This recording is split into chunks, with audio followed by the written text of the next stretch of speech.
I love that song. Thank you. Hi, everybody. Late Nights with Kraevin with Rock Rage Radio. And we have Ryan from Of Virtue in the studio today, virtually. Yay! What's going on, everybody? Thank you for having me. Thank you for having me. Yeah, thanks for joining us all the way from Canada. Yeah, it's super cold here still, but hopefully it'll warm up soon. Yeah, and I'm over here as soon as it gets below 50, I'm freezing. Yeah, fair enough. I get used to that stuff real quick here.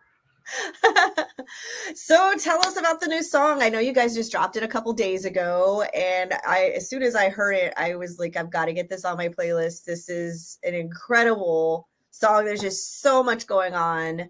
So tell us about the new single. Yeah, first and foremost, thank you for the kind words. I'm really glad that you guys are enjoying the song so far. This song has been actually written for a good little chunk of time. I think I heard the first version of it back in December of 2021. So it's been done for a while now. And then we've just been planning out this whole 2022, how we were going to do the releases and everything. But Anxiety specifically is a great song. It's one of those like metalcore bangers, just really bouncy, a crowd pleaser. It's going to be a really fun one to play live, really easy to get the crowd to learn the ANXIETY really quickly. The song itself, if you can't tell from the title, it's about anxiety itself and just kind of being trapped in that prison in your mind and not really knowing how to deal with things, feeling like you're trapped inside, which is actually why we shot the video in a prison as well, just to kind of a little bit of a parallel there. So yeah, Tyler had written all the lyrics, and this song does come from Tyler's point of view. I do wish he was here. I just want to wish him a speedy recovery. He just got shoulder surgery done. So everybody, if you're listening, go wish him a happy, speedy recovery. Yes, definitely speedy recovery, happy thoughts and prayers and good wishes so that you guys can, he'll have a good recovery and we guys can get back to it, because I'm sure he can't stand being tied down. Yeah, no, it sucks for sure. Like we wanted to be a little bit more active in these next coming months, but obviously just with everything happening, we just decided it'd be great, just a good time just to push the song a little bit more and just kind of let the song marinate with some fans before we take it live.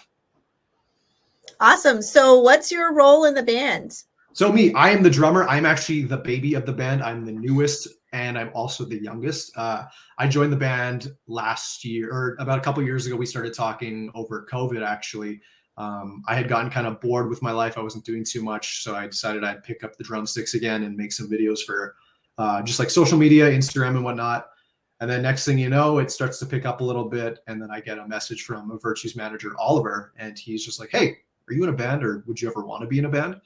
And I was like, I mean, I'm not doing anything right now. It's COVID. What's going on with the world? So I was like, you know what? Let's give this a go. And I haven't looked back since. I love the guys so much. We all get along really well. And it's just, I think we finally found like a really good core group of people. That's awesome. You know, that's what really makes it, especially when you're on the road and you're like making music with people. It's such a bonding experience. It's such a personal experience. I know a lot of us write music, right, from our own experiences and our own trauma and drama. And, you know, having the people around you who are supportive, you know, rather than drama. Exactly. Really make the experience so much better. I know I've been on tour with some bands where literally as soon as we got home, we broke up because Yeah, exactly. Right. Like you want to, especially when you're spending that much time in close quarters with everybody, like I have yet to do a full on tour with the band yet, but I've spent a lot of time in Michigan with the band because that's where they're all from. And we all get along really well. We've never really had like any sort of personal issues. We all have that same kind of mindset that we just want to make this work. So we're all willing to make it work. And yeah, other than that, I just couldn't imagine going on tour and being, shoulder to shoulder with someone I don't like for a month plus. For sure. It can definitely be awful. Thankfully, the tours that I had that were really bad, the first one we were on the road together for a month, so it was brutal because I think like 2 weeks in, we were just done with one of the members. Yeah. It was just so bad. And then we're like, we have 2 weeks of this. And we couldn't stand this one particular member. So like the rest of us are, and this is van lifing it. So you can't even like go hide in your bunk. We're in this van and we're sharing it with another band. So we've got like 9 people in one van pulling a trailer and we're all sharing gear and we're texting each other because we don't want to talk because we don't want to make it so obvious that we're ignoring this other person. That's nuts. You see, I would hate to live like that, especially on tour when, like, why are we going on tour? It's because we love music and we want to do this. So why would we want to let, someone else that we don't like ruin it? Which is why I think it's super important to have, people you like around you. Yeah, it is. And what's funny is because I'm one of those people that's like, I'm always the one that's trying to give people the benefit of the doubt, right? I'm kind of the mediator, the diplomat, the like, oh, let's just everybody get along. And at the time, I was only the background singer and the keyboardist. So I wasn't really like this big critical role in the band. So I was sitting here like, I don't want this to be drama the whole time. Maybe if I just go talk to this guy and I'm just nice and, then maybe I can make this work for at least the next couple of weeks. And every time I would try and like say something or be nice, it was just, okay, and I got nothing. Like, No, like I tried. Like I don't know. And thankfully this person, as I've heard, has grown up. I don't really talk to him much, but he follows me on Facebook and like we chatted here or there in Messenger. But from what I've heard from other people, it's like, we were in our early 20s, like we were in college, it's like my freshman year in college, my first band I was ever in. And, nobody knew anything back then. Exactly too. And like I feel like that goes to say for everybody too. I feel like everybody was kind of maybe not the best version of themselves at some point in their life, right? That's why we learn. So although I'm sure that person wasn't great on tour, I hope they yeah, from what I hear, they're like great now and like everything's fine and everybody's like gets along. And it's funny, like how you can just kind of grow out of things. And thankfully, we live and learn. Hopefully not everybody stays the same as they were when they were 19 and their first band, but yeah, fair enough. So what's your musical history? I know you touched a little bit about how you had picked up the sticks while you were in COVID. During COVID? So what kind of like got you started playing drums? Yeah. So actually, funny story. When I was a child, my father was like, "You need to do something. You need to play an instrument." So he got me. He actually made me take a drum lesson. He made me. I didn't want to. I was this kid that didn't want to do anything except for just sit at home, hang out with his friends. Like I was super uncomfortable with change. And I think I was like, I don't know, like 8 or 9, maybe 10. And I went to my drum lesson, hated it. All we did was we played like quarter notes on a practice pad for half an hour. It was awful. But then I come home from the lesson and my sister is like, "You should tell Dad you like it so we can have a drum kit in the house." And I was like, oh. Like, should I do this? And so me being a kid, I'm like, you know what? I looked up to my sister a lot growing up. So I was like, you know what? I'll lie. I'll say I like it. So I lied, said I liked it. And then I kind of went along with lessons for a little bit. And honestly, it still wasn't a lot of fun to me. But just, I think like a month or 2 in, once we actually got to the kit and away from the practice pad, I started to really find the joy of it. I was like, oh, this is actually more fun than just hitting a practice pad. Because when you're a kid, right now, I totally understand the importance of starting with like your fundamentals and getting really solid foundation before you move anywhere. But being an 8 or 9-year-old kid, I just want to rip on the drums. I don't want to play boring notes on a practice pad. So I eventually did grow to love it. I continued to play drums and just practice as like a hobby. until I got into about high school. And then high school is where I started to make YouTube videos. And this is kind of where like the whole Luke Holland era of drummers started coming. So like a lot of YouTube drummers were getting bigger and bigger. And I was like, I want to do that. So I tried, failed miserably, went to university, and then being that university age, I took a step back from music just because you get busy with life, you know, class, you make new friends, new relationships and whatnot. So I stopped for a bit, and then COVID happened, and that's how I picked up the sticks again. And then we started making all those covers on Instagram, which I'm still doing to this day. And yeah, now I'm just doing it with the band. That's awesome. That's such a cool story because, you know, music can really kind of open up, you know, your whole world if you're really receptive to it. And it's kind of cool because, you know, a lot of people I know, it's like, you know, oh, they just were born knowing they want to play guitar or knowing they want to do this. And for you, you're just like, no, I'm not, I don't want to do it. But then you just kind of grew to love it. So Yeah, exactly. yeah, So big shout out to my sister, because if not for her, I probably would not be sitting here at this moment. I wonder how many people have started loving something just because they started out wanting to annoy their parents. Yeah, I don't know how many people, but I'm glad it worked out for me. I don't know where I'd be right now if it weren't for that. I know, right? It's like, you know, I honestly only wanted to annoy my dad, but then this worked. So yeah. And I like how you kind of how you started out too, because I started that way with my son. Like he showed a very from a very young age, he was just fascinated by the drums and was just enamored every time my drummer would come over to the house. And he's just like, oh my God, I love the drums. I love the drums. To this day, all I got to say is, hey, that's a drummer. And he's like, oh, this is my new best friend. And he just follows him around.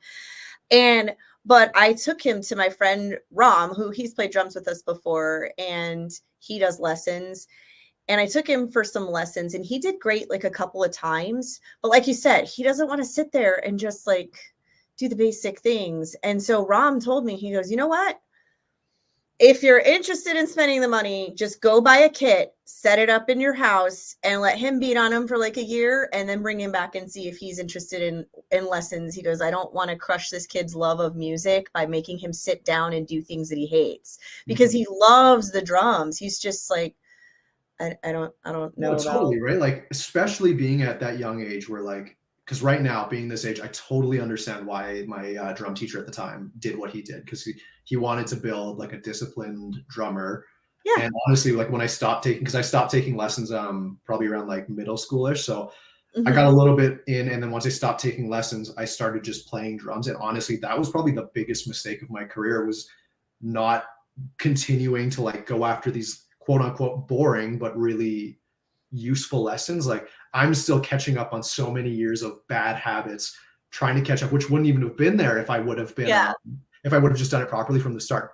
But I live both sides, because I knew what it was like to be the kid that had to do all those boring exercises over and over and over. So I can't really fault anybody for it, because they had the right intentions, but it's all good. Yeah. And that's the thing is like, yeah, the boring stuff is boring. I grew up playing classical piano, and there was like an hour of just warm up exercises I'd have to do before I even started playing anything that sounded like a song, you know? And like you said, yeah, you can be self-taught and you be able to sit down and play like, you know, maybe 60-70% of the stuff you hear on the radio by ear. But when it comes to technical things, especially in metal, sometimes, you know, there's a lot of stops and starts, tempo changes, and you start getting into double bass. Like, I had no idea about any of this until we started auditioning drummers. And then it's like, you know, you get somebody who's self-taught and they may be great and they can play like a lot of the music. But my buddy Ram, who's like a phenomenal drummer, he said it's not in nailing the song 100%.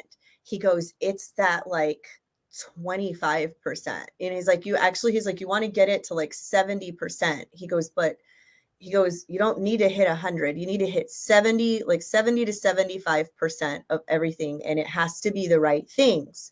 He's like, and as long as you're hitting that, he goes, the rest is your performance. It's making it look like you've been playing in this band for 10 years, even though you just walked in here and you don't know them from anybody.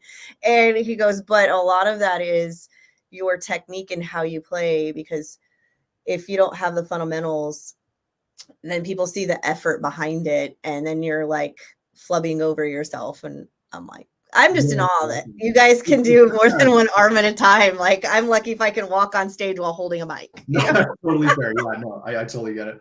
No, you're totally right there. Like, it's so important to have that stage presence, especially as like a developing band, right? Because you got to win that crowd over, especially for like us of Virtue. You know, like we are on our way up right now, but we still got a lot of work to do. So when we're going out and playing these shows, we are giving it 110% every single time, because we're usually, you know, 1 or 2 of 4 on the bill. You know, like we're either opening or, you know, sometimes we get the direct support, sometimes we do our own little headliners, but for the most part, most of the shows we're doing a lot of support right now. And when you're supporting a band, not only do we want to warm up the crowd for the headliners, so like we make a good impression on the headliners, but we want the crowd to have a good time. I know what it's like to go to a show and be like, I don't really care about the openers. I just wait for the headliner. And I want to switch that mentality in people's heads. Like, I want everybody to be hyped to know that a Virtue's opening a show, because they're going to watch us. And it's actually been super reassuring this last couple of years, when we've been playing a couple shows. Fans have come up to us afterwards and they're like, we've never heard of you guys before, but after watching your performance, like, you sold us. Like, we could go home satisfied right now. And hearing those words are just some of the coolest things to ever hear. Yeah, for sure. Because like you said, a lot of people are there to see the headliner. And I love when I go to a show at, you know, my favorite metal venue here in Austin, Come and Take It Live. And whenever I'm home for tour, if somebody comes through that I love, like Smile, Empty Soul, or whatever, even though I'm in Austin and I know a lot of the bands that play here, every now and then I'll go to a show and there'll be a local support band that just surprises me. And I'm like, wow, I've never heard them before, because there's just so many bands here. And it blows your mind. Or like, I saw Seven Dust one time and I had never heard of Memphis Mayfire, and they were tour support for Seven Dust. And this was years ago, like in, I don't know, like 2018 or something. And I had no idea. I'd never heard them before. And I'm just kind of standing there in the back by the bar, just chilling. And they get on the stage and this mosh pit just comes over and just like mows down everybody, right? It was so sick, because they just come in with this like high energy song, and then his vocals are just amazing. And I'm sitting here like, who is this band and where have they been my whole life? Exactly. And it's that work ethic, right? I feel like they probably had the exact same thought when they were getting started, and look at where they're at now. You know, like, I know, it's crazy. Right, they're doing fantastic. Awesome. Hi, Blaine. Blaine from Vibe is watching. We love you. Blaine is from Vibe Media. Here's a shameless plug. He does a lot of audio video, mostly in Austin and the Texas region, but he is like branching out to do like national stuff for like festivals and events and everything. So they handle a lot of our lighting and sound for our shows when we go on tour, and of course here in Austin. So he's going to be there with me at South by Southwest at the tent, running all of our lighting and sound and live streaming and everything to make sure all the tech is done.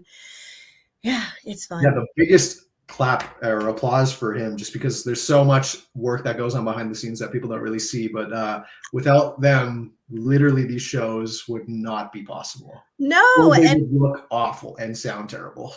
Yes, they would look awful. They would sound terrible. And like so many people, like they don't realize like, oh, it just looks like he's sitting there like pushing buttons and stuff. And yeah, he's having the time of his life, but he's probably like so stressed out half the time.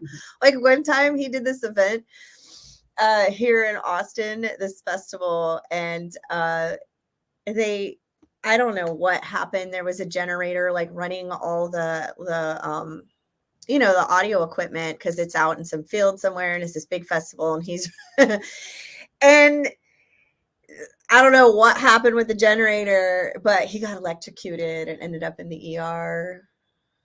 That took a turn. I thought you were going to say like it all just cut out in the show. No. So it's like he literally puts his life on the line. Ooh, yeah. So you give these people, appreciate these people more, because they are literally going to the ER for us. They are literally, and the thing is like, I'm sure they would have understood if he's like, I'm out, guys, enjoy the rest of the festival. At least it's all set up, right? No, I think he was out like the next day, and then he was there the rest of the weekend running the whole thing. And I am sitting here like, how are you conscious right now? I'm a trooper. Sometimes I'll hit my finger on the rim of the snare and want to quit the band. Yeah. I'm like over here, like I'm such a baby. Like I tripped and fell. At a show we played in Birmingham, Alabama. There's like this uneven part of the floor in the venue, and I was walking and I just totally ate it. And my drummer had warned me because he had done it previously. He was like, warn you about this right here because you're clumsy. And I've already like ate shit on it like twice. It's like, thanks for the heads up. Well, I, of course, forgot about it later on in the night and I completely fell. Of course. And I hurt my thumb. And this is back in December. I still can't bend it. I can only go like that far. I can't like, oh no. It hurts. I probably broke it. That's not a good sign. I just landed on my hands, you know, just like because I was trying to save my face. I didn't want to face plant. Well, I'm glad your face made it out okay. Jeez. Yeah, well, you know, I don't know if there's any saving my face, but you look at great. least I didn't bruise it. Just my ego when everybody saw me in the middle of the show. Because there's a point in our show where I'll hop off the stage, depending on the venue. And if, you know, it's feasible, I'll hop off the stage and I'll sneak around back and come back in and walk through the crowd. And it was like in one of those moments that I totally just the best. When everyone's watching, it's not like while people are loading in and out or nothing. No, it was right there when everyone was. Makes for a great story, you know, and that's what we live for. Good stories. Thankfully, it hasn't shown up on anybody's live stream. Oh, Dex, there's another one, another AP guy. Another one. What's going on? What's going on, Dex? Love you. He actually he did our last video. We're going to be releasing this year sometime. Dex. I just chatted with Nick. I guess he has the pre-edit done. No, we did a cover for Michael Jackson's Thriller. Ooh, that'll be a fun one. What a jam.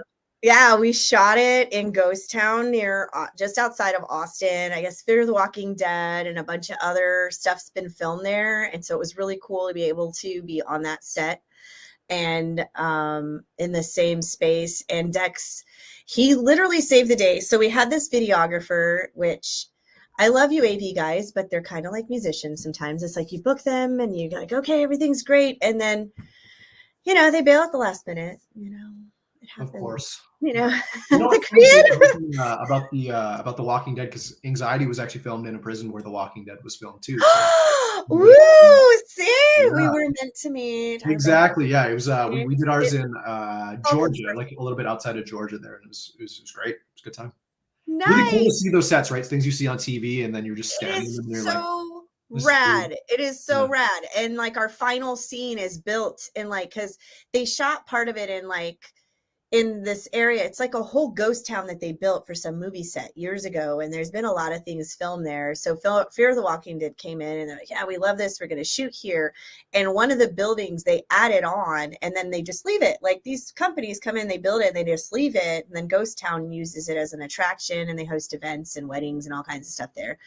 And so it was really cool because the finale for our video, we got to shoot in this giant church that they built for the Fear of the Walking Dead. And I haven't even seen the show, so now I need to go watch it so that I know. Yeah, you pick things out. You're like, I've been there. Yeah, so I know and I can recognize the stuff. But yeah, Dex was great. He literally showed up. I think he had 24-hour notice because Blaine was like, hey, we lost our videographer.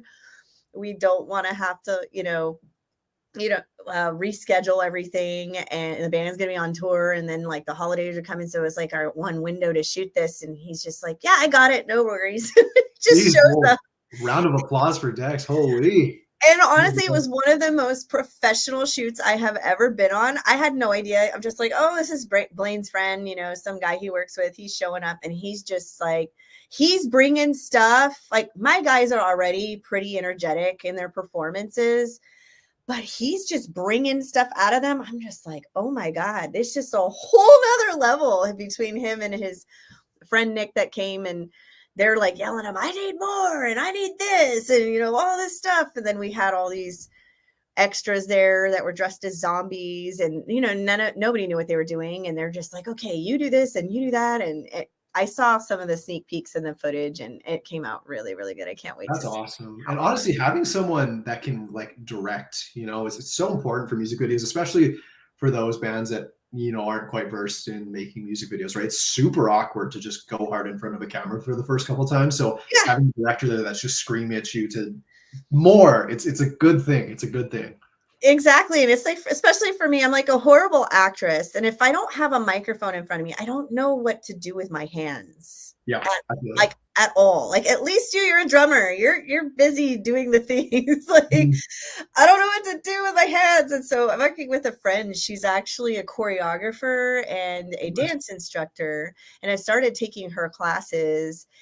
And I'm taking like this hip hop class, and she is teaching me like how to use my hands to tell a story with my music when I'm singing on stage. And it's really crazy how like just using your hands is a thing. That's crazy. I've actually never really considered that before, like doing like having an actual choreographer help you out there. But that's actually Yeah, it's awesome. fun. I take the class and it teaches you just like how to be like, just in any kind of dance.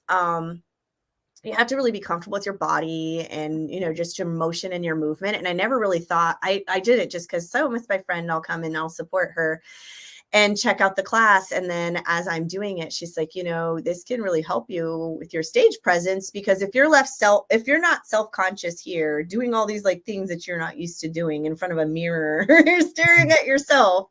It's like your stage performance will be even better because you aren't so self-conscious about how you look up there. You're just going to be feeling the music, and hopefully like this will kind of bring some of that out. And then she was talking about, in dance, how, a lot of people focus on like their footwork and their hips and like the movements that they're making, that they forget about their hands. And she says, your hands actually can create a lot more movement than your body and make something seem either more energetic or less energetic just by what you're doing with your hands. And she was like demonstrating, like she does motion, she just has her arms down, then she does motion and she does like all this stuff with her hands. I'm like, oh my God, you look like you were going everywhere. And she goes, I was doing less movement the second time when I was moving my arms and my hands. She goes, it just looks like more. Mhm. So then you can save your energy, but it looks like you're doing so much. Work smarter, not harder. How many times I have you heard know. that? And I'm sitting Right? here like, oh my God, this is mind blowing. So all these metal bands out there, take a hip hop dance class. It's awesome. There you go. You might help Come you to out. Austin and take one with me. So yeah, it's fun. That'll be good. I'll sign Tyler and Damon up for them or something. Look, they'll come There do you it. go. Look, Mike and I will come do it too. I need to learn. Why not? Why not? Yes, do it.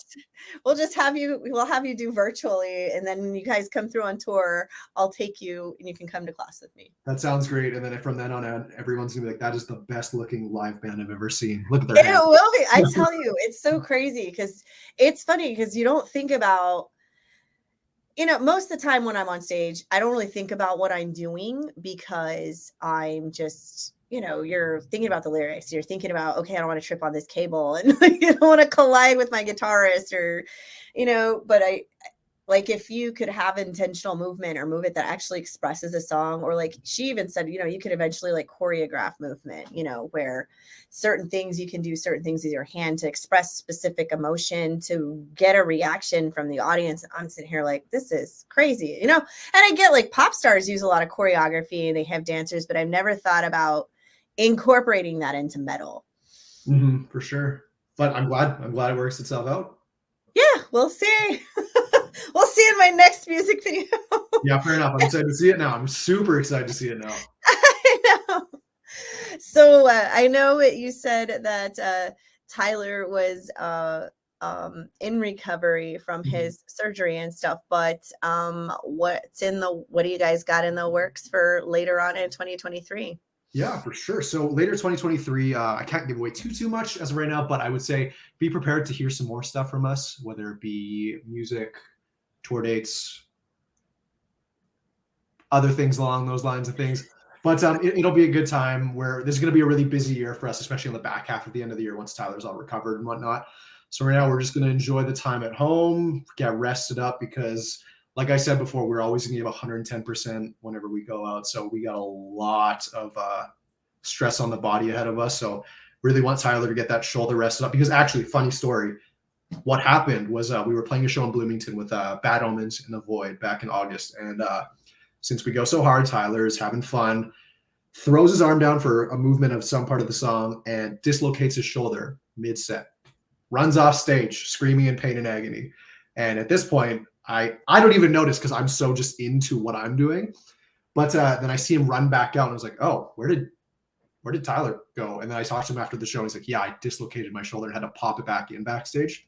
So we thought that was going to be the end of it. Then he went and saw a doctor, and it turns out there's a little bit more damage internally than we thought. So he needed surgery, and now he's just on the path to recovery. A little bit of physical therapy that needs to be done, but it's cool to know that he did that during a set. That is so metal. Super metal, super metal. I'm hoping he was doing one of our heavy songs and not like Sinner or something like that, but who knows? Yeah, it's like, man, we're so hardcore. I dislocated my shoulder. Wow. Exactly. There's actually a picture of it happening. Like he throws his arm down and you just see him grab his shoulder and he's like screaming down. Somewhere online, there's a picture of it. That is crazy. Yeah, that is crazy. Well, props to Taylor. If you're going to sacrifice yourself for art, I guess that's the way to do it, right? Yeah, exactly. As long as we're having fun doing it and, people saw it. Have all the fun, recover, and then go out and do it some more, Exactly. I'm sure at some point one of us is going to get another on-stage injury, just knowing us. Damon's like 60. He's not actually 60. He's like 30. But he's going to slip and fall one of these days. Same with Mike. Tyler, I'm sat down, so I can't slip too much. But with the amount of movement we have on stage, I'm just waiting for one of these days for one of us to just eat it. Yeah. So what's your most embarrassing stage story? For me, for you? I'm pretty new to the band, so I haven't played a ton of shows. I'd probably say like 10 to 15, maybe 20. I'm not too sure. But for me, I'd probably say one time I was playing and a lot of our music is just focused on like our crash cymbals is usually what I'm playing on. And first show back in 10 years, first show with the band, the lug nut on the top starts to spin off and I see it spinning off and I'm like, that's not good. Okay, obviously this wasn't tight enough. And then I'm just starting to play a little bit lighter and I'm trying to hit it so the cymbal doesn't come off the stand. So as I'm focusing on not doing that with this one, I don't realize that this crash is also doing the same thing. I'm playing and I'm looking and then all of a sudden I go to hit and the cymbal's gone. And I'm just like, what? What? Like, what is happening? And I look down and it's on my rack tom. And I was like, oh, you got to be kidding me. So luckily it's a spot with not a lot of like snare movement. So I could just play and I could put it back on. So that sucked. And it was a pretty intimate venue too. It was at the Stash in Grand Rapids. So it was seen by a few people. But I talked to people afterwards and it was just like, it's one of those things where it's like, although it happened and it sucks, it's a good story to tell and it makes us human in a way. Yeah. Exactly. It's like stuff happens and you just keep going and that's awesome. Yeah, exactly. My biggest fear is this actually happened to Clay from Polyphia this summer. I'm sure you've seen the video, but his in-ears go out and his click goes out. And there's some guy just tapping on his leg or his back, the tempo, and he stays on the whole time. That is my biggest fear because if that happens, set's over. I don't know what I'm going to do. I believe in you. I'm sure you'll figure it out. Right? Just tap the tempo on my leg and I'll try to stay on. Yeah. I'll have to talk to our drummer about that. We need backup plans just in case something happens. Because we played a click. We have backing tracks. We have like this whole thing that runs all the things, and then we have this tour. We're gonna have like all our lights and everything programmed with our tracks. So like. Yeah, that's fair. Yeah. And it's crazy how much a laptop is important to our sets. You know what I mean? Like it's so vital because if that thing goes, there's no show. Like sure, we could probably plug and play, but it's just, we want to bring the best production value we can possibly bring to you guys.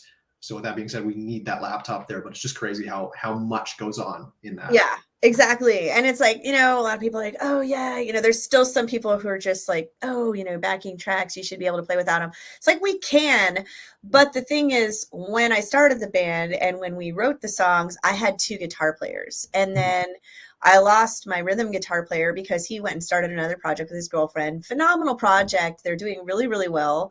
And so we just decided to format it for a while because it's hard enough trying to find 4 people that can tour, and that's the other thing is like, he wasn't really able to tour that much, but their band, they play around like Austin area and stuff. And, it works for them. And so it's like, it's hard enough finding 1 guitarist that can tour, much less finding 2. And so we just made the decision, okay, instead of doing everything live, we're going to kind of redo some things, and we started using backing tracks. That way we didn't have to audition another member. And what's crazy is it's come in so handy. Like the last tour we were on, my poor bassist and drummer, like on different days I don't know if it was like food poisoning, if it was like some random stomach bug, like they were laid out in their bunks. They were not able to get out of bed, throwing up. It was gross. It was like, they were feeling gross, these poor guys.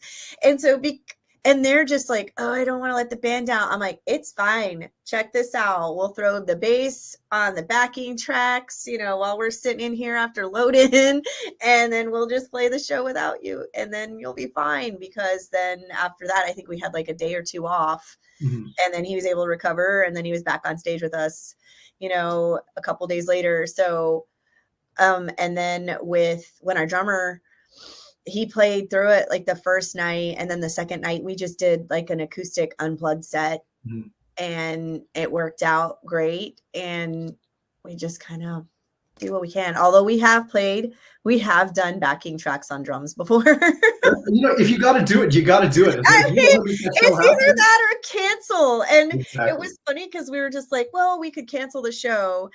And then my guitarist is like, well, Ginger played like 2 weeks while their drummer had COVID, and they just used backing tracks, and they're like, we're hard, but we're not as like our style, like our songs aren't as like deathcore as theirs are. He's like, so if they can pull it off without a drummer and backing tracks, he's like, I think we can do it. I'm like, and especially given the circumstances too, right? It's not like we're choosing to sit out and like we don't want to play the show. We want to play that show. It's just like our bodies, especially with like something like food poisoning and being a drummer, you can take it easy, but you still have to hit those drums at a certain velocity, and you still have to, like when you're playing drums, you're using all 4 limbs. So it's definitely a little bit of a big ask. So you know what? If it's just temporary, it is what it is. Yeah, and we're just like, what? If it's a one-off show or whatever, like we'll do it, because.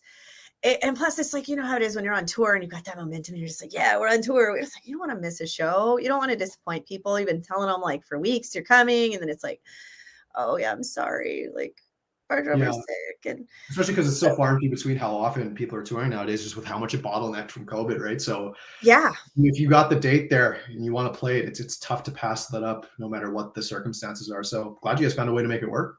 Yeah, one time it was fun. We actually our bassist is also a drummer. And so we did where we threw, I think the first 2 songs of the set, we did backing tracks on drums. Our bassist switched, played drums for a few songs, then switched back to bass for the last 2 songs. So we finished the set with like all 3 of us on the front of the stage.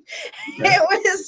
It like, this could either be really, really wild, like bad wild, or like awesome wild. It went over really well. Everybody loved it. So. It's a fun show too. It makes for a little bit fun. It's not your traditional, show up and everybody does their part, I guess. There's been a couple bands I've seen locally here in Calgary that's they have members that can do everything, and each song they'll rotate what they do. That's and it makes for a really interesting show, right? Because it's like, even though it's the same band, you're kind of hearing a different band every song they play. So it's a super cool thing. Yeah, it's fun. I think it keeps it exciting, and the fans don't know what to expect. We even joked around once that I was going to throw Johnny, my bassist, in one of my corsets, and like on April Fools, like throw him up and have like my backing track for like the first part of a song, and him go out there, and everybody like, wait, it's Kraven's voice, but it's him in the corset singing. Yeah, that's a little bit of a different one too, hey? I don't know. I'm one of those people. It's like, I get it. Like, we're metal. You're supposed to be serious. I don't know. I like have fun. It's about having fun. You know what? I get it. Metal and rock music. It's about, it's hard. It's we go out there and we're aggressive. So like sometimes we're aggressive, but you got to remember we're all humans. We like to have fun. If this weren't fun, if we were just doing what metal music should be, I feel like I would just fall into a depression. You know what I mean? I'd just be upset all the time. So I'd just be angry.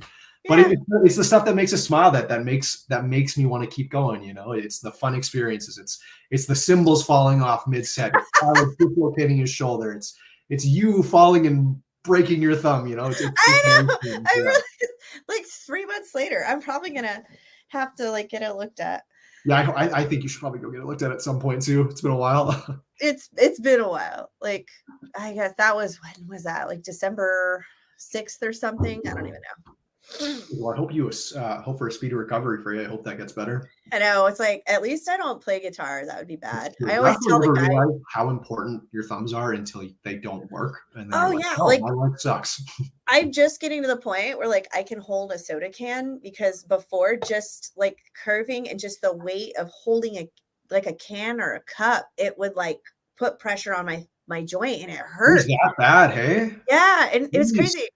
Well, then the guys were laughing because when I wear, like, my outfits and stuff, I have, like, all these layers because, when you're on tour, you don't always shower Mhm.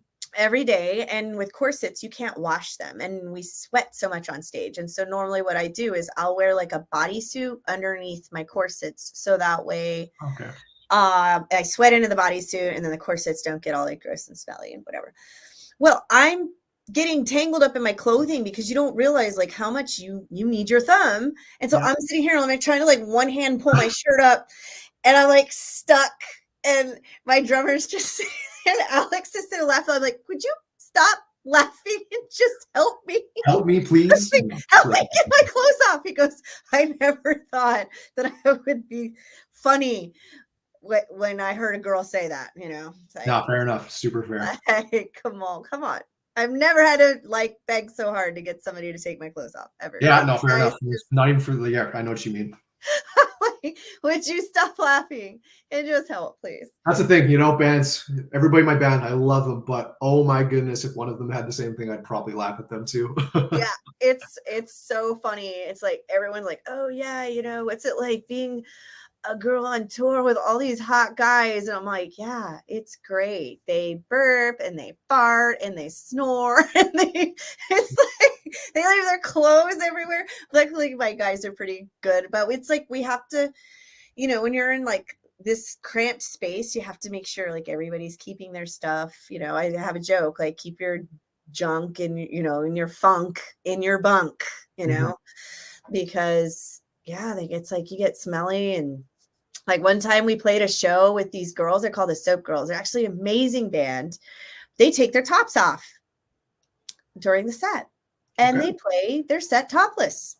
It's fabulous. But I'm Okay. like, guys, I'm going to go on the tour bus. I am confiscating all the lotion because I do not want to have to sit here and wondering what y'all are doing in your bunks tonight. They're like, Kraevin. I'm like, don't even say like you Don't were even start. thinking No, I it totally got right you. now. Yeah, that's the thing. You're pretty much like you're like a step above roommates when you're on tour with everybody, right? Like it's because you don't have a upstairs, downstairs, outside to go to. You just have like 2 centimeters that way, Yeah.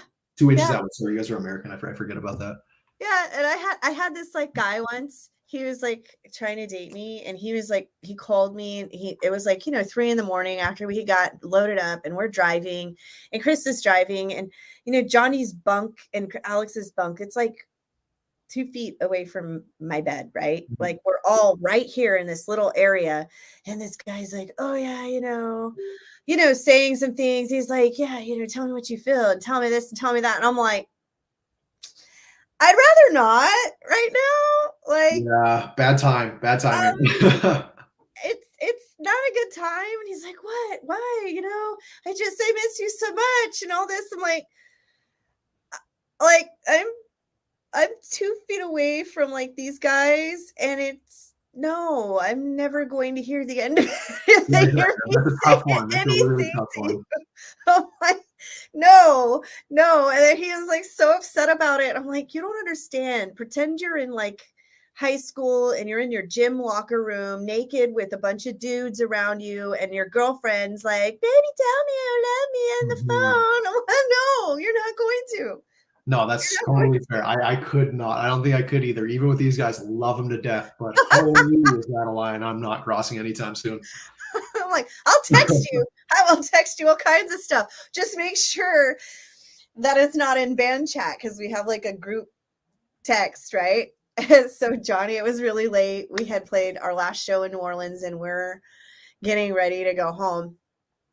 And apparently Johnny had, snuck a phone call, out behind the venue or something while we were loading or whatever to his girlfriend. And so he tapped on the wrong chat, and instead of texting her, he texted band chat. So right before like Chris takes the bus out of park, and then he's like, and Johnny had texted something like, I love you, baby. I'm on my way home to you, or whatever, I miss you so much, the things you say, right? Yeah. In band chat. And nobody, like none of us said anything, right? We didn't say anything to him. So he thinks he sent it to his girl. And we're all, doing our post-show ritual, like dinner and snacks and whatever, and packing up our bunks and getting settled in for the night. And then Chris gets ready to launch, pulls the bus out of park, puts it in drive, and goes, by the way, love you too, Johnny. Can't wait to see you when we get home. And he's in his bunk, and he's like, I hate you guys. That's so funny. And you know all of what, us are like, we love you. Yeah, that's the thing. It's all love, right? It's all love, but holy, is it ever fun to just lay it on someone. I know. And it's like, obviously you love it. We tease each other.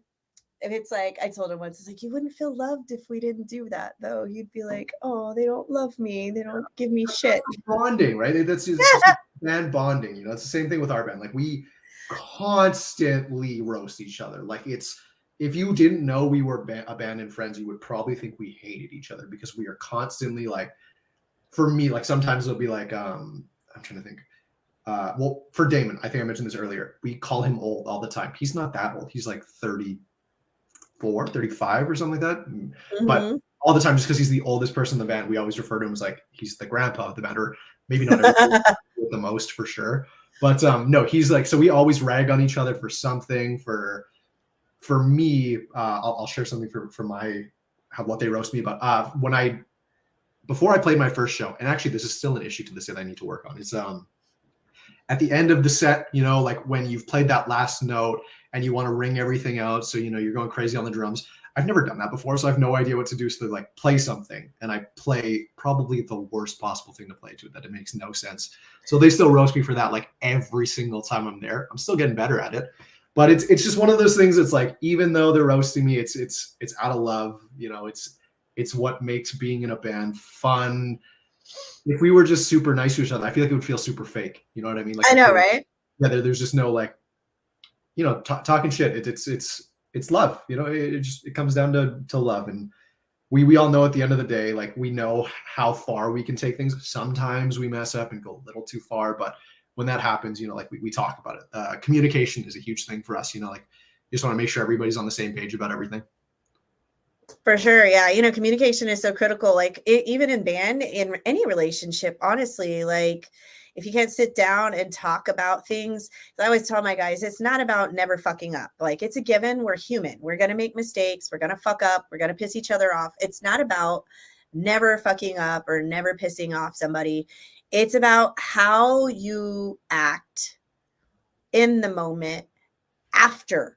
Like, what do you do to fix it? What do you do when a person comes to you and says, hey, this kind of hurt my feelings, or I didn't appreciate this comment? Or it's like, it's not about never making mistakes. It's about handling the mistakes that you make and moving forward. Are you defensive, or do you hear people out? And it's really crazy, because I think like a lot of people don't really think about that kind of stuff in relationships. And it's like, our band is so harmonious and everything. It's like, if I could just take what we have in our band and like put it in like every relationship, it'd probably work out. Everybody be happy. For sure.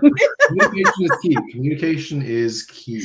It's so huge. Yeah, it's huge. Crazy, because they tell you, well, like, like you said, even though you give each other shit, like, we have each other's backs, like nobody's business. Like, anybody, like my phone, iPhones have a thing where you can pin conversations to the top of your text messages. I never manually pin the conversations. My phone just one day put my bandmates up there, because they're like, you text them so damn much. We're just going to help you out by putting it up here. And I'm like, I didn't pin these conversations here, but cool. You already know me. That's great. But it's like, when I'm stuck at the airport and I can't get an Uber, and it's like there's a freeze here in Austin, unlike there in Canada, we don't know how to handle the cold weather. And there's no way for me to get home. my guitarist goes driving out in the ice and the snow and the roads that are like impassable because he's used to it. He's from Colorado and, you know, where it's cold and in Germany and stuff. And he's the one like braving the weather to go get me and bring me home. So I'm not stranded at the airport.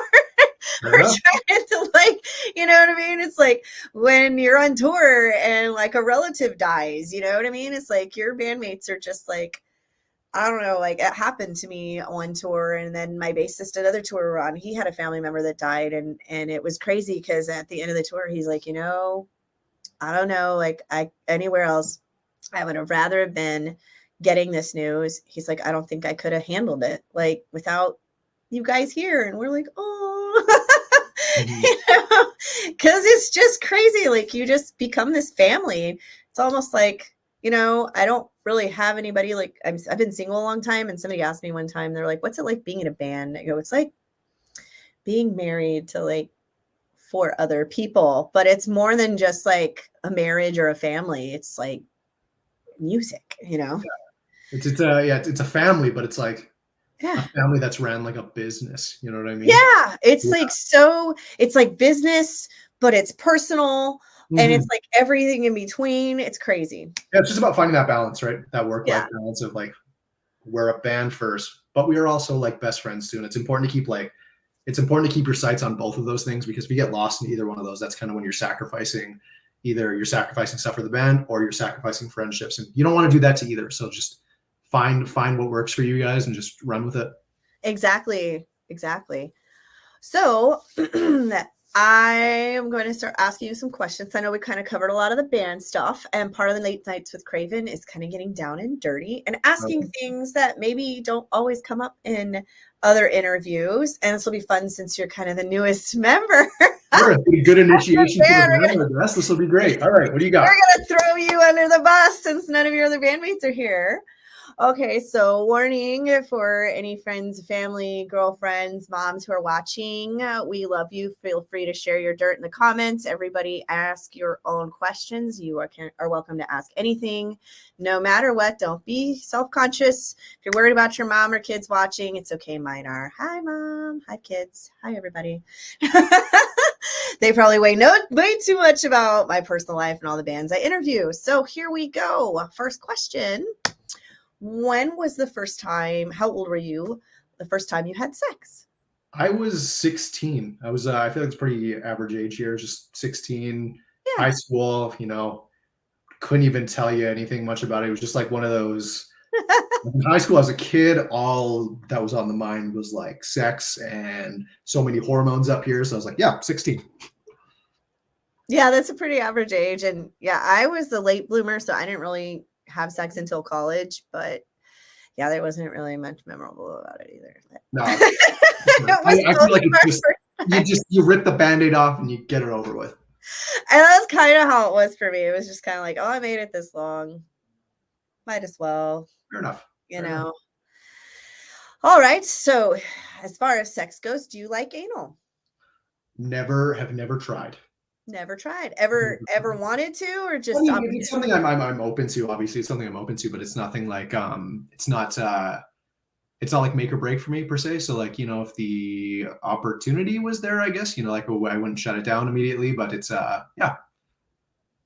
So you're not one of those guys who would totally just pressure a girl into having anal. Like, Absolutely. I have a friend whose boyfriend always brings it up, and she's just like, no, like I told you, no. Why do you keep bringing this up? No, that's probably the furthest thing away from what I always like to make sure whoever I'm with, and I do have a partner right now. We've been together for like 4 years, but even when we were first getting to know each other and everything, there was always like communication. You know, just communicate with each other and see what's comfortable, who's comfortable with what, and you know, like what pace do you want to take things at? Because obviously, like 2 different people, you don't really know what their pasts are or anything yet. So just you build that relationship together. I love that. You know, you are the first guy I've ever heard say communicating about sex and everything in a relationship is so important. So many people just skip those steps. Even girls, like I know so many women who are so self-conscious about talking to their partners about sex, about their needs and, their expectations or even preferences. Yeah. And I just feel like you shouldn't be having sex if you can't talk to your partner It's, about it's, that. it's one of those like taboo topics, like you grow up and, it's one of those things where like in school you had like sex ed, like it was a special part of school. Like it wasn't something that was just talked about all year round. So it just, you were growing up learning about these things, but it didn't feel like, it felt like something that you could only talk about during those times. Like not like I couldn't bring up any sex questions during any other time of the year other than like sex ed. And I don't think that it should be like that. Like I feel like that should be a conversation that should be open to everybody, especially because if you are having sex and you don't understand what's going on, you could either end up with a infection or a child that you're not ready for. Like it's super important to educate yourself on all that stuff before you take part. Exactly. And especially like pleasing your partners, there's like so many women I know who like they didn't even have an orgasm until they were like 30 something. And I'm like, what? It's like, wait, what? How did this happen? How did you get that far? Yeah, because and I know I'm so glad like, sex positive and there's like a lot more people coming out and being expressive sexually just in the last like, 5, 10, even 20 years. But, in previous generations, it was like, oh, sex is for procreation and sex is the men enjoy it. And the women are supposed to like lay here and do things. And I'm all, really? No. Yeah, it's definitely a weird thing. I'm glad that like definitely I think society is slowly moving towards a more like you're saying like a sex positive society, which is great to see. The more people that are out there that are confident in it, like it's going to be a better thing for everybody. It's going to be less awkward to talk about. Like I feel like you should be able to have you should be able to talk about sex with pretty much anyone that would like to talk to you about it. Like it shouldn't be one of those taboo topics that it was while I was growing up. Like I said before, like no one ever really talked about sex growing up because I'm only 25. Like I'm quite young. So growing up, there was no talk about that until I was like out of school. And then, you talk to your friends and stuff about it, but it's only with like people you're close with where it's like, sure, it's a super intimate act, but it's something that everybody does and experiments with at some point in their life. So I feel like we should be able to talk to it with anybody. Yeah. I know my mother, she like kind of came to me one time and she was because I have a daughter who's now 19, but at the time I think she was like 16. And my mother was all, did you know that she has a condom, and she has a collection of condoms? And I'm like, yeah, she likes to collect like the unique ones, like the ribbed ones and the glow in the dark ones and the flavored ones. And if it's different or, there's like a band in Austin that sold them at their merch table and she got one, and I was like, yeah, that she collects them. She's like, aren't you worried about your teenage daughter collecting condoms? I'm all, no, because I don't want to be a grandma. Why would I? She's like, you need to talk to her. I was like, of course I talk to her, but here's the thing. They're going to do it someday. Mm-hmm. And if you don't talk to them about it, they're not going to be responsible. And I don't feel like having any pitter patter of little feet or screaming children. If I'm up at 2 a.m., it's because I want to be in my studio writing a song, not changing someone's diapers and managing my child's child. Yeah, exactly. Yeah. If you're going to do it, at least be safe. I'd rather, if I had a kid too, like I'd rather them be safe, and it'd be better for me to find a condom there than to not, you know what I mean? Like I'd rather them understand that. Actually, I would love to be at the point where like I would have talked to them first and, we had that understanding first, but finding a condom would definitely be the weirdest sigh of relief, I guess. Cause it'd be like, okay, they've thought this through. Like they're taking some steps. And I told my mom, it's like, at least it was still in the package. It's not like you found a used one, Yeah, exactly. Yeah. It's not like I'm over here like, yes, please, daughter, you're allowed to have sex. This is not what I'm saying. But, if you're going to think about it first and, just realize that guys are like puppies. Fair enough, especially at that age. Literally hump anything. It's like a dog that just humps a chair, humps your leg, or humps a tree. Like no offense to guys, but that's what teenage boys are like. I'm like, it's no Sure. offense, I but can it's I can attest to that. I was that. it's like they're not really gonna be that good. It's like I tell you to wait till you're in a committed relationship and all that, but also let them get some experience, honey, so that it can be good for you because There it you could go, right? There you go. not be very good, you know.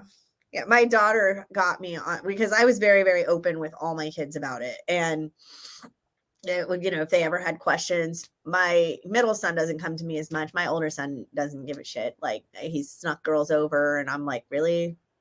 Really? Okay, bye, And then but my daughter was always, we were very open about communicating, and she'd have friends who were like curious and stuff. And so she would sit here, she'd call her friends, put me on speaker, and then ask me questions about sex and get me, oh yeah, guys are like puppies. So if you want to sit here and have sex with a boy, and I'm like going on and on, I'm like, and make sure you know how to use condoms, and she's like, and I was talking to her about all of this. I'm like, are you asking these questions because you want to have sex right now? And then all of a sudden I hear like these teenage girls in the background, like giggling. And I'm like, are you on the phone right now? And then her friends are like, hi. And I'm like, oh my God, this That's is sex hilarious. education for all of y'all. You are not old enough. Okay. Oh And man. That's funny. That's hilarious. like, oh my God. That's it. My next live stream is going to be sex ed with Kraevin. Amazing. There you go. So as far as, let's see, have you ever, what's the most inappropriate place you've ever had a boner? Oh man. Jeez, I don't know. Let me think.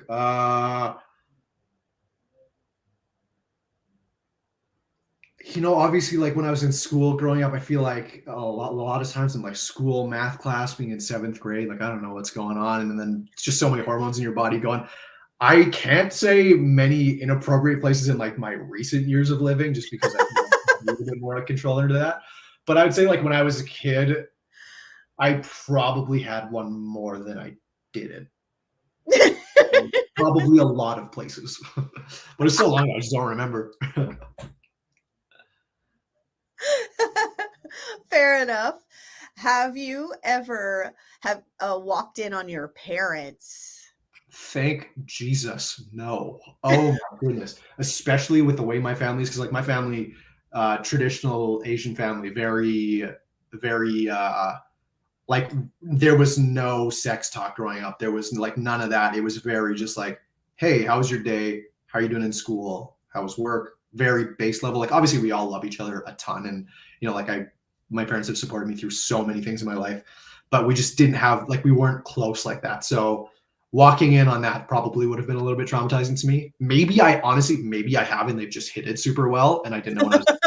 But I'm just gonna play ignorant and say I have not ever, and I'm lucky. Lucky. Have you ever heard them? No, not that either. Wow, fortunate. Have they ever walked in on you or like your sister or No, some family member? no, not that I know of. Not that I know of. I was pretty cautious, like traditional Asian family. I don't want to, like, an 80 in math is bad, so I'm not trying to push it much further than that. Have you ever had sex in public? No, honestly, quite vanilla, the guy I am, I guess. I'm so young, so I got a little bit of time to fix that, but no, I know, right? quite lots indoors. I mean, I'm an indoors guy, risk averse, I guess you call me. So what turns you on most about the person that you're attracted to?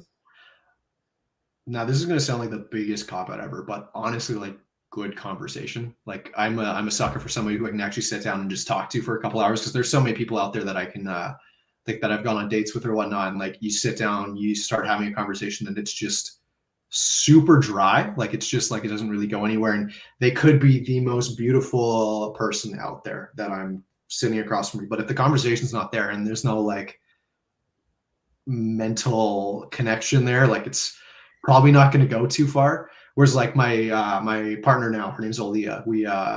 We've been together for about four years, coming up on the 22nd here. So 10 days coming up pretty soon. Oh, wow. Yeah. Happy Well, thank you anniversary. very much. Thank you very much. But with her, like we started talking a little bit, and then like on our first date, we sat there and chatted for like 3-4 hours, and then the next date we sat and chatted for like 3-4-5 hours. There are some nights we would literally just sit up just talking for like hours, just because there was just we could just pick each other's brains. Like nothing ever got stale. There was no, when you're sitting with somebody who you don't really know, and conversation kind of comes to a hold, and there's this Yeah. awkward like, what should I ask? Like, what's your favorite color? Like, I don't want to do that. But with her, it was very everything just rolled off each other. So like, Yeah. and that was one of the most attracting things about her. Obviously, she's a beautiful lady, love her to death, and it was just being able to have that conversation, and like being able to be together, but like doing things independently while you're together. Like it doesn't need to be about you guys together. It can be like we're just here together doing our own thing, but we're just enjoying each other's company. Yeah.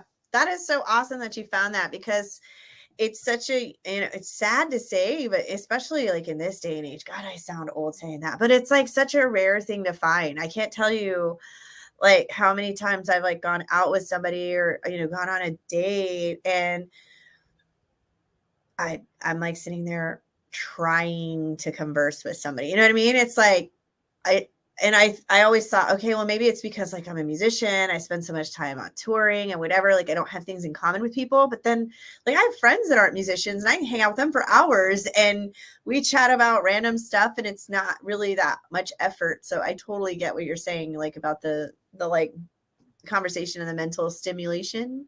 Yeah, for sure. Some things just like some people are, you just have that like natural conversation, Yeah, like like you it's said, just you like don't have to it like, feels very natural. It feels like you've been friends forever, even though you just met. yeah. Obviously, there are going to be times where like there was a little bit of like an awkward lull or whatnot, but it's pretty fixable with just like a question, and then as soon as that question's asked, there goes the ball again and it just rolls. Totally get it. Um, what is the biggest romantic fail that you have ever experienced? Oh man. Okay, so I hate that something comes to my head immediately. I hate that. But I was there was this girl when I was in university who was I thought she was just like a cute girl, and there's a study area where there's like a pool and whatnot, and I was sitting here, she was sitting over here, and I was like, oh man, she's super cute. I see her at the gym all the time, but like the last thing I ever want to do is interrupt somebody's workout to be like, hey, how's it going?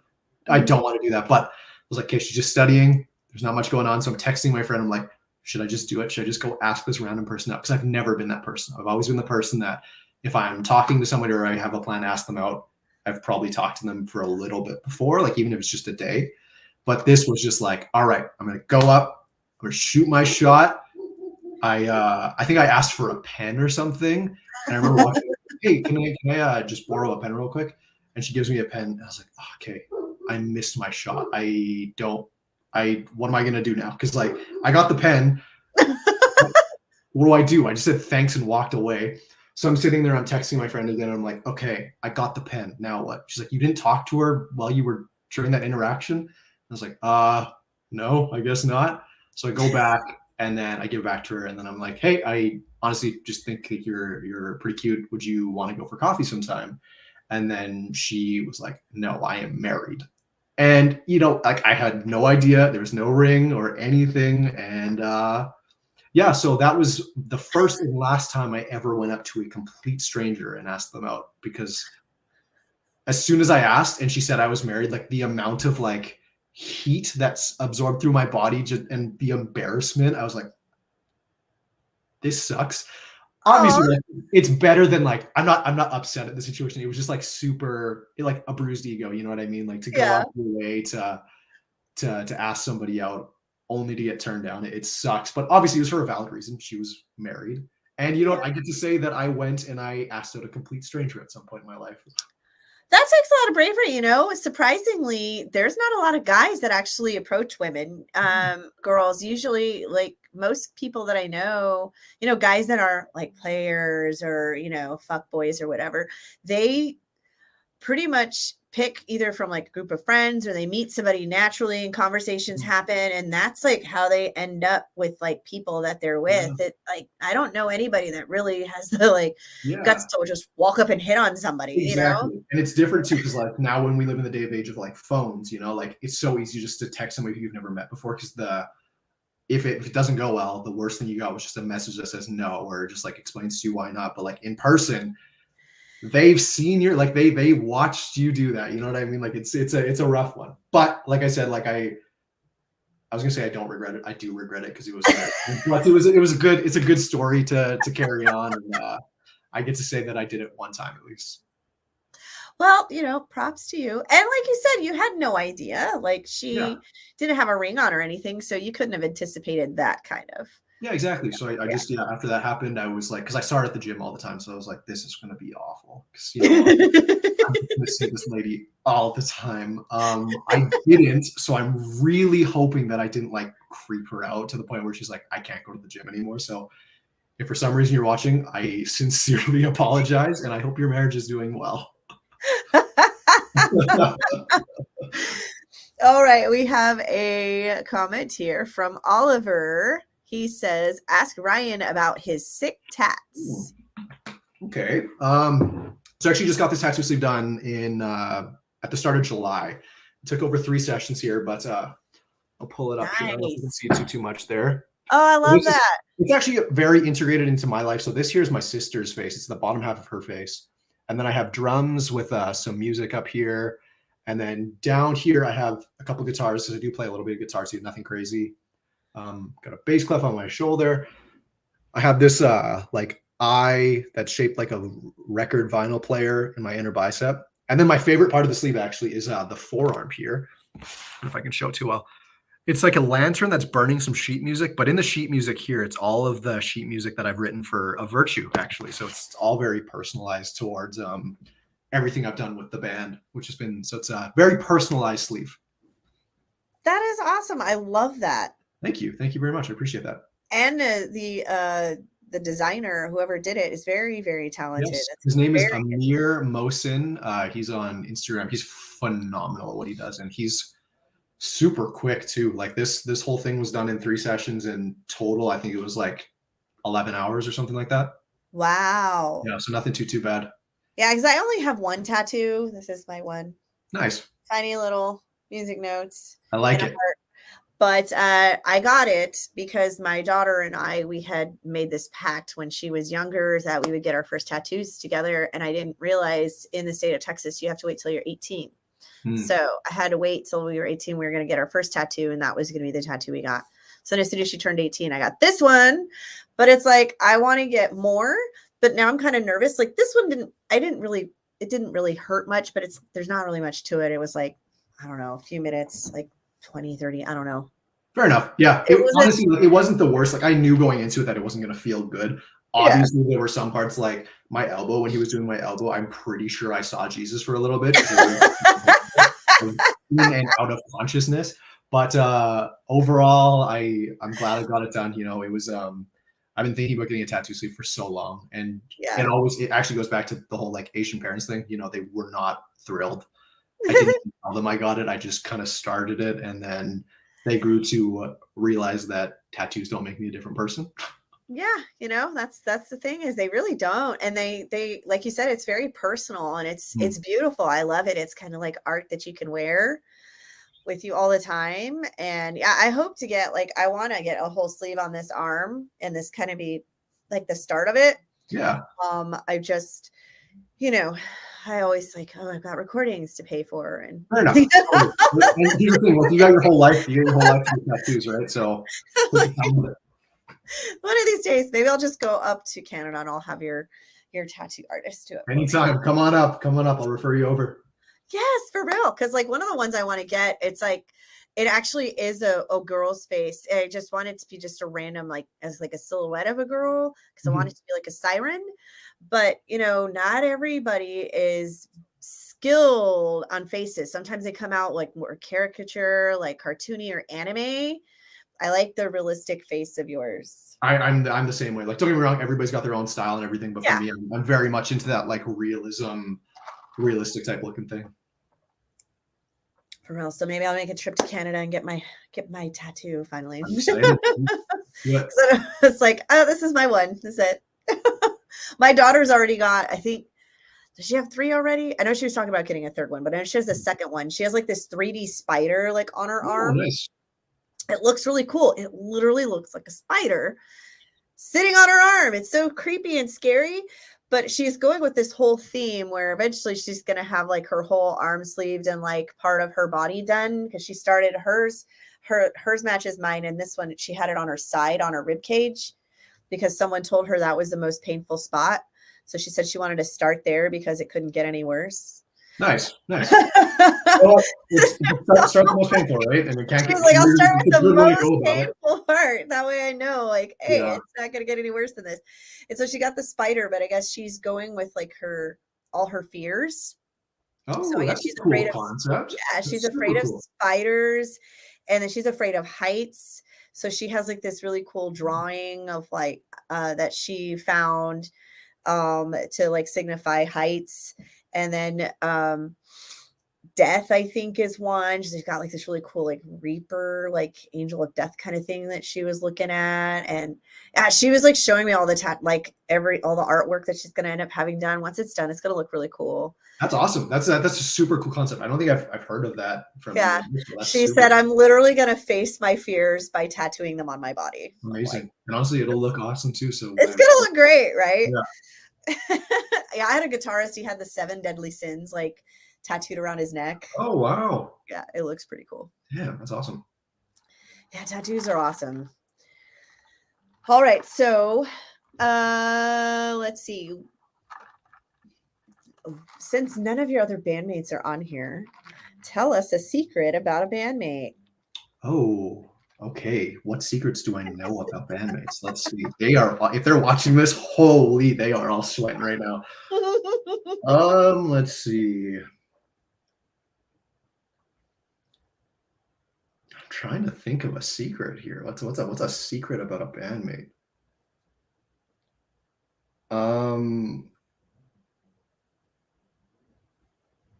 I actually can't even come up with one right now. So I will keep that in mind. If something comes to my head, I will just blur it and I'll say it. But I literally can't even think of one off the top of my head. My apologies.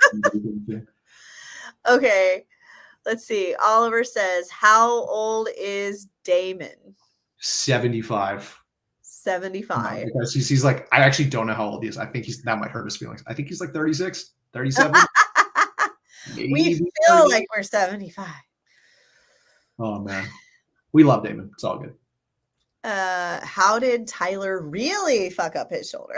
Oh, I don't think Oliver. We covered this already. We brought this up already. He brought it up earlier. It was during a set. Unless there's a secret. Unless there's a secret that even I don't know about, then I would love to. I'd just chime in, just expose them in the comments. Just go for it. Dish.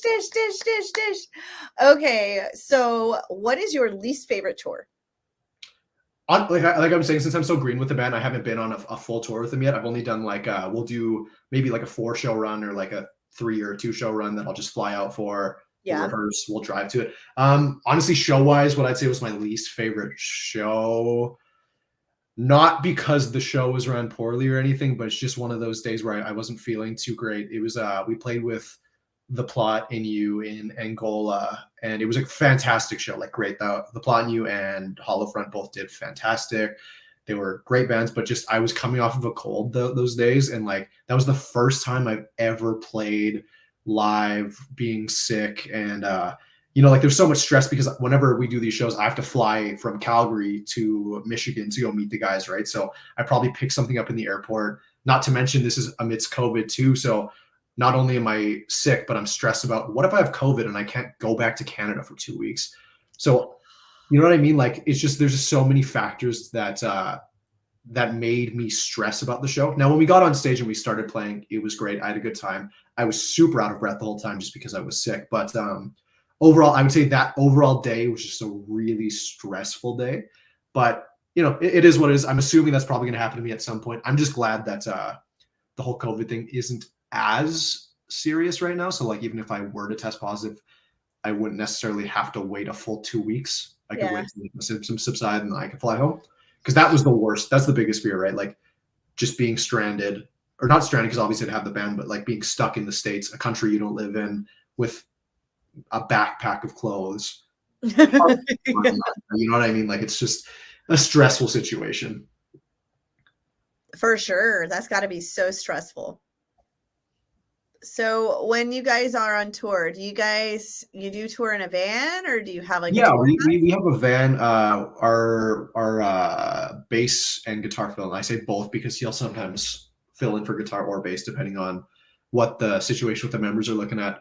He has a van that we always take out with us. Super grateful for him. Shout out Derek. He's a super great guy. Lets us use his stuff, and it's not the most luxurious. Actually, I'll say it's not even nice. It's just a van. You know what I mean? Like we're just going out and we're just having fun. It gets us from point A to point B, but that's why we are working so hard now, so we can just get into the nicer stuff later in the career. Exactly. That's what it's all about, It's like, I know, like when we were auditioning for members, and people are like, oh yeah, we had this one drummer one time and he's like, yeah, so I like to make 300 a show and this is my per diem when I'm on the road. And I'm like,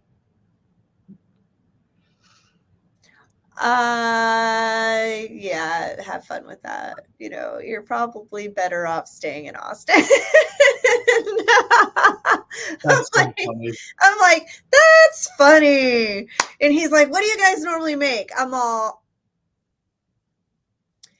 well, we actually are pretty fortunate. Like for the most part, we at least break even on tours. But we just upgraded everything. So we have a tour bus. So like keeping that thing, like it's not diesel. So it doesn't get the best gas mileage, but the gas is cheaper. So it's kind of like, you wait out, right? So it's like we don't have to pay for hotels. We can sleep anywhere. It's great. It's like we got a kitchen, so we save on food, but we can cook and bring food and whatever. But it's like expensive to take out on the road, So for sure, right? It's like sometimes like I'm like between that and if we're having to buy on a tour, we might break even. We may, get $100 a night or $50 a night per member or, whatever. It just depends. I'm like, I can't guarantee you like, oh, you're going to make $500 a day on the road. I'm sorry. Exactly. It's a very volatile business. From the outside looking in, it looks like this super luxurious. You're playing to people every night. You're playing what's like, oh man, no, like it's being on stage is the fun part. Every other part of this, besides being with like your friends, it's rough. It's a rough one. Yeah. It is rough. It is rugged. And it was funny because I had a friend who filled in with us from LA on our last tour. He played drums for us. And he asked me, he's like, you guys are so great. I love the music and we all get along so well. He's like, I don't understand why it's so hard for you guys to find somebody to tour with, because like in LA, that's what everybody wants, right? Is that band that they can tour with and go on the road and live the dream. And I'm like, but it's hard because here in Austin, we have such a music culture.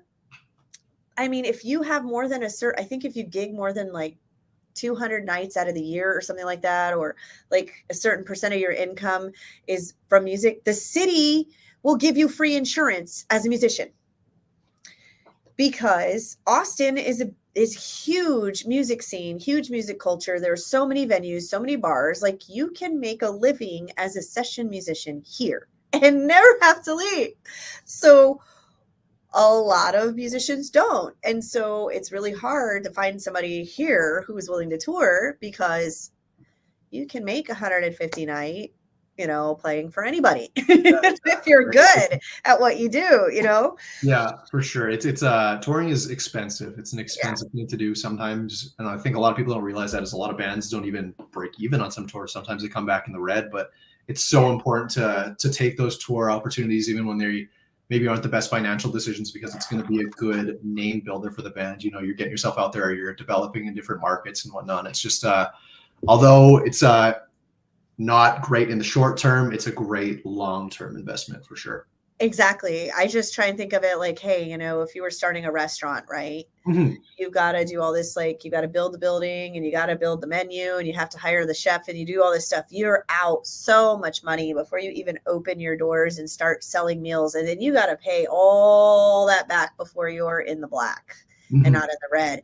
And it's just like any other business. We do music. And then, people are like, oh, but you get paid so much on your songs, right? You have all these Spotify streams. Yeah. Okay. I'm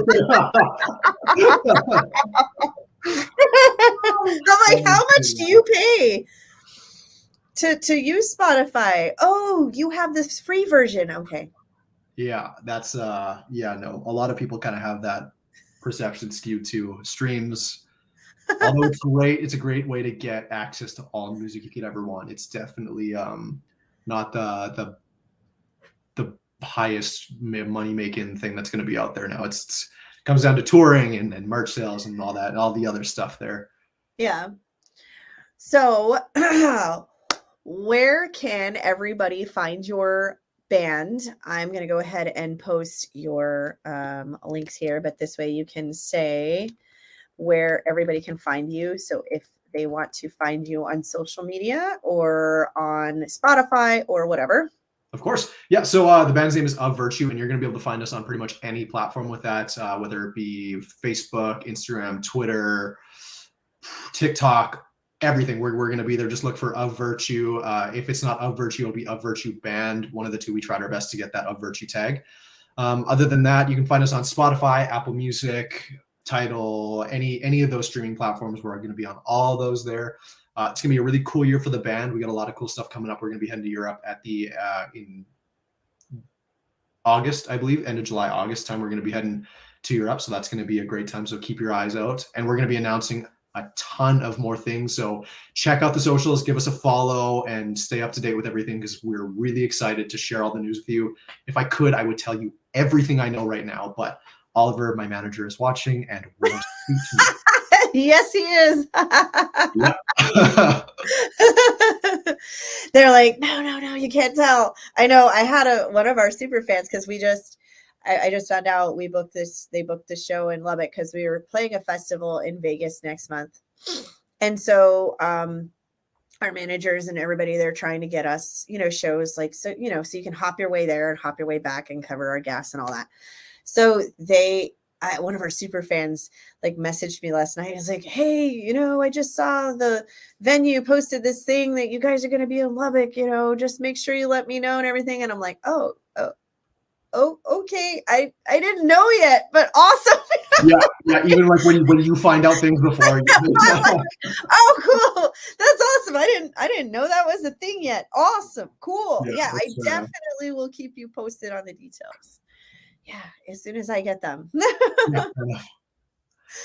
All right. Well, before we go, one of the last things that I like to ask you, ask everybody is if you could give advice to anybody who is looking to be an artist or a musician or whatever, pursue their dreams.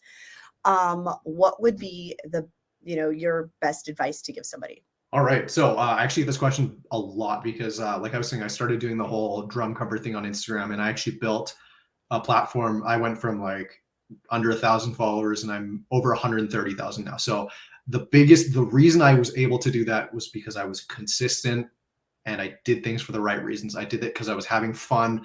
If you're doing things to be famous and to get a lot of money, it might work in the short term, but you're going to burn yourself out in the long run. So make sure you're doing things that you actually enjoy doing. And when you enjoy doing it, being consistent isn't going to be hard because you're going to want to do it all the time. I still, even though I've been making videos for 2 years, I want to make videos every single day. I want to post videos every day. I get really excited about it. So find something you're really passionate doing, even if it's something like if you just want to, like, let's say you're not a musician and you want to make it into the industry.